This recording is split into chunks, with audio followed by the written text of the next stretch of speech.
even they made different types of records and they knew they were doing that. It's like crazy.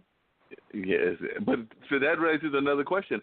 You're about to start your own record label, so how is that going? And also, how kind of success have you had? Because I've heard this complaint from a lot of independent artists with getting your stuff played on quote-unquote mainstream radio. I know there's plenty of radio stations. Of course, you can have podcasts like me doing these interviews and everything, and small community stations like what COM is doing interviews, but it's a lot harder getting it on the mainstream, and I imagine it's even a lot harder getting into certain kind of festivals and clubs and things of that nature. So I imagine you're probably going to do something a little subversive to upset the apple cart. But how has it been, and what are you going to do to change the narrative, for lack of a better word?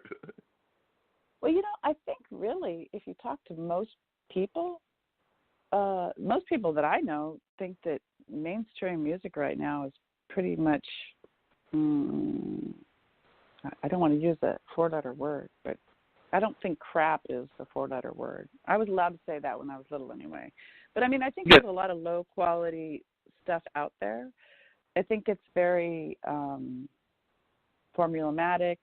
I feel like it's almost like music that's just supposed to put you in a trance, and it's like a cheerleading, like, it's not music. And so I don't want to be part of that. I don't want to be part of mainstream music, because mainstream music sucks right now. I don't know who's good in mainstream music right now. I don't hear anybody that I think is. There's some talent I see, but the overall artistry is not there. I don't think the recording. I think if you listen to how things were recorded in the 70s and 80s, maybe even early 80s, there was kind of a peak of like the sounds you could get in studios, and now everything sounds like it was generated by a computer. That's just my opinion. I realize that, and I'm talking about mainstream stuff. So my label's doing great, and there's a lot of people who, like I said, who aren't happy with what's going on in mainstream, and so they're looking for, places to find things that, are artists are still trying to actually make music. And that's what I'm building my label. I'm about to put out a couple more. I'm not ready to release their names yet, but I've got a couple artists that I am going to put out a record for them next year when I'm done promoting this record on my Blue Star record company label.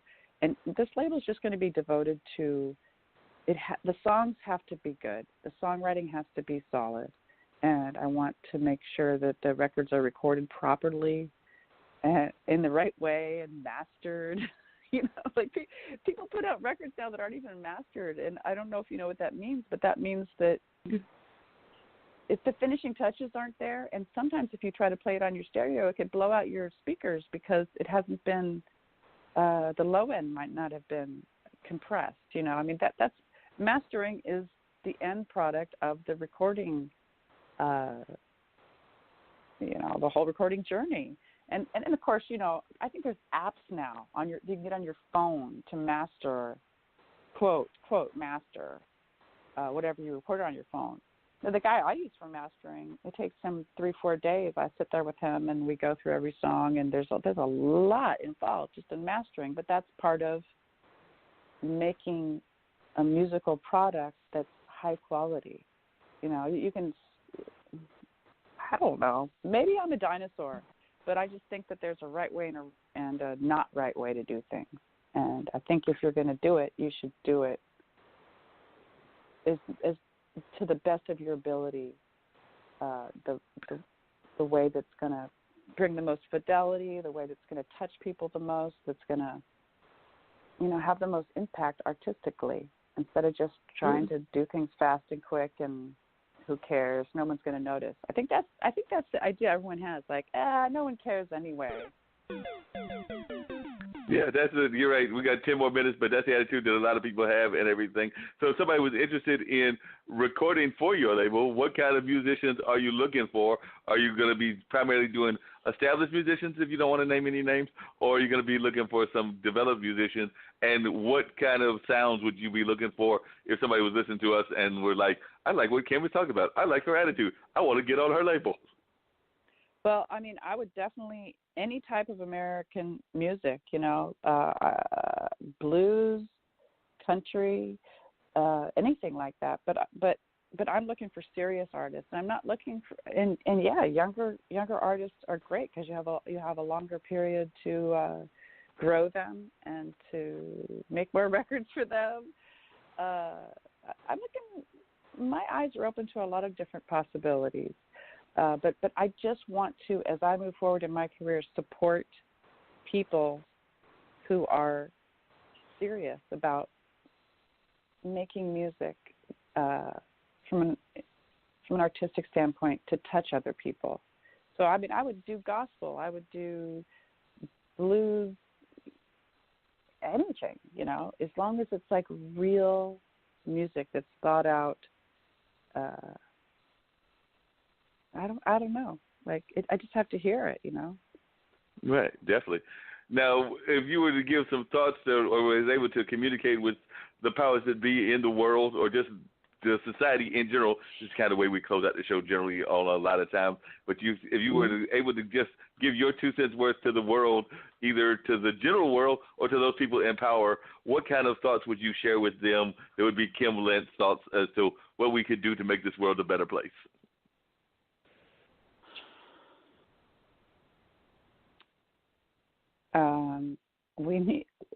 The only thing we can do to make this world a better place is to make sure that all the children are taken care of.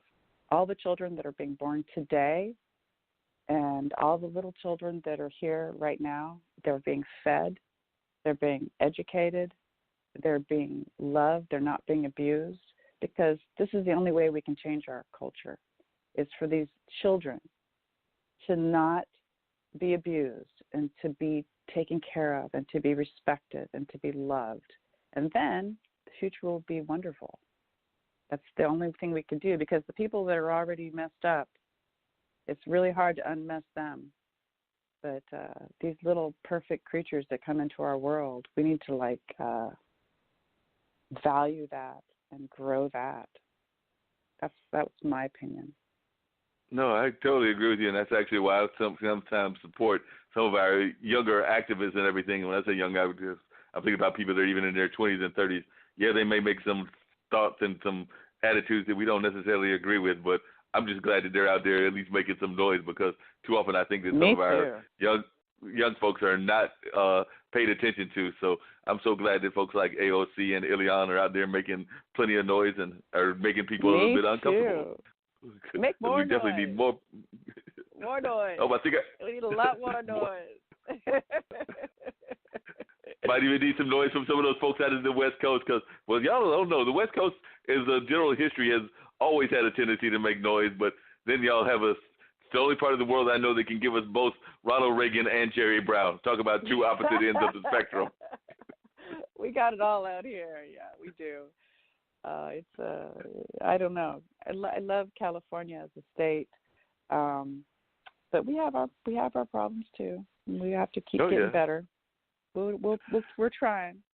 Because you originally moved not from California, but you moved from California from. I was going to say that your home was not in California. That you moved to California. Is that correct, or you were always out in California?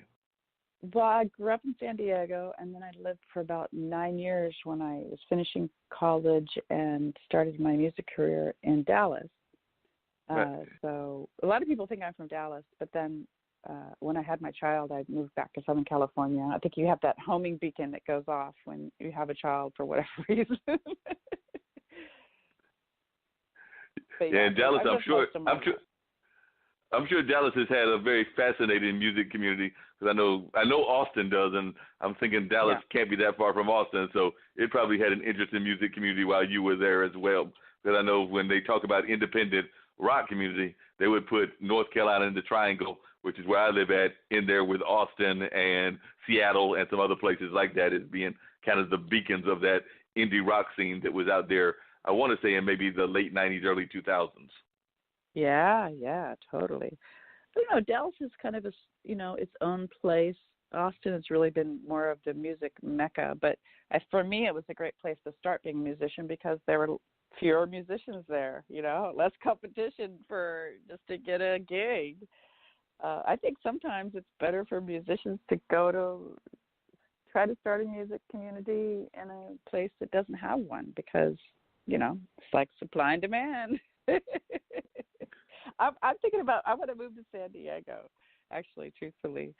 And there's not a huge music scene going on down there right now, but I want to move to San Diego and build one.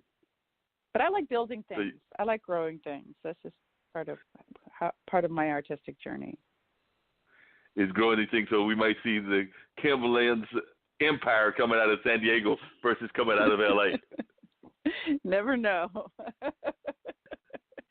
but don't tell yeah, her where. I'm building a one-woman show that's probably going to be coming around in 3 or 4 months. I'm traveling with my own sound and light, and I'm going to be controlling everything. It's going to be outrageous. And I think you're going to. So when you say a one-woman show, I'm assuming that it's going to have some theatrical elements to it as well, and not just a music performance.